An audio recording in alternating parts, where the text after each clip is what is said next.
that was preventing a vehicle from being swept away by flood waters. And that's how come they survived. And he gives thanks to the Lord God Almighty, and again to the two young brave men who risked their own lives to save theirs. In countries where the system works, would have fixed this flood problem once and for all. And I keep saying it. We know what the problems are. So, for example, we hear poor drainage system, the silting. The assemblyman for the area, Sepe Tinpom electoral area, says the last time they did the silting was in 2016. Yeah. And yet we know that without the desilting, would have battle with flood waters. We build in waterways. We build on wetlands. And he says when it comes to his electoral area, traditional leaders have sold lands to people and they've built in waterways and on wetlands. We have identified, Nadmo says, we have identified buildings that has to go, yet they are standing. We don't have what it takes to be able to pull the buildings down for the water to flow freely. In jurisdictions where the system works, helicopter crab beba, na the human has a ladder be abebeji with you. Ohemeng Tawiah is with me in the studios at this point in time. Ohemeng, good morning. Good morning, David. So you went to the scene. What can you tell us that was not captured in that conversation you had with this young man, where he's telling us that for over an hour he was sitting on top of his vehicle, called his wife and told the wife, "Listen, if I don't come home, we'll meet in heaven." Where the flood waters were, how close was it to the mainstream, the Susan stream? You were there on the ground. What did you see that you can add to what we've heard so far?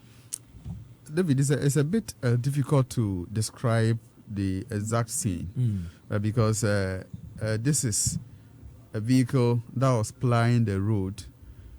If you know Asokore Mampong, Sepe route very well, when you are descending from Kumasi Academy, there's a low land there, then later you climb to Sepe. So on that stretch, he was actually on the asphalted road, and the water swept the vehicle away to almost 100 meters away from the roadside into an area he has no idea, because at that point in time, the vast land had been covered by water. You don't see anything around you. The only thing probably you see are trees, which probably have not been submerged and still have that opportunity that you can, look at too. So that was the scene. And the Susan stream from Sepe down there all the way to Abuabo, Pelele, as people used to call it, is very big.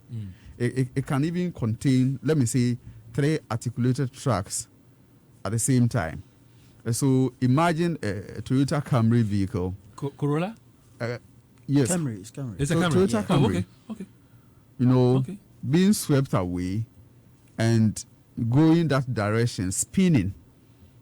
And you could see how the waves or the current of the water, even when we went to the sea, we could still hear the water, dripping under our feet. Wow.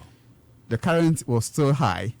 And so at that point in time, these 2 people could have lost their lives. I'm told there are 3 actually. Yeah, there was a lady. Yes, there was a woman, the 2 gentlemen, helped, saved, before they, even that actually, let me say, delayed the rescuing effort for these, just Mr. Amin and then the lady in that Toyota Camry vehicle, because when they were making effort to save them, they were distracted by the woman, falling into the water. So they had to go to her rescue, rescued her, and then they got to the turn of these 2 people. So for me, they escaped death by inches. If you look at where the direction of the vehicle, it was actually pointing to the mainstream. Yeah. The Susan. The Susan mainstream. And there's nothing that could have saved them apart from this divine intervention.